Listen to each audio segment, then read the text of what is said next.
Έχουν βάλει ρουφιάνους να δουν ποιοι θα πάνε στην κηδεία του Σεφέκου. Εμένα και το γιο σου δεν μας σκέφτεσαι. Μπαμπά, το ξέρα τι ήσουν εδώ. Πρέπει να καθαρίσουμε τον τόπο. Να τελειώνουμε με αυτούς τους βρωμιέρες.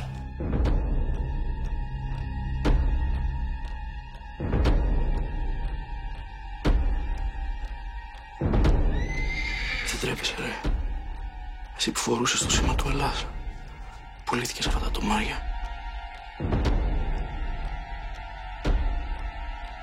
Φύγε, Ειρήνη. Πήγαινε σπίτι. Φύγε, σου λέω, τρέξε!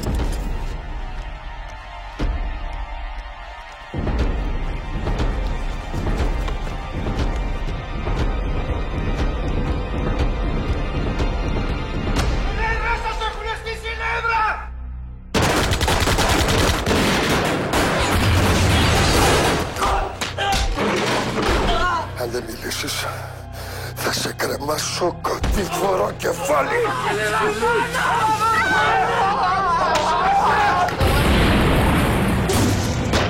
Δεν φύγα!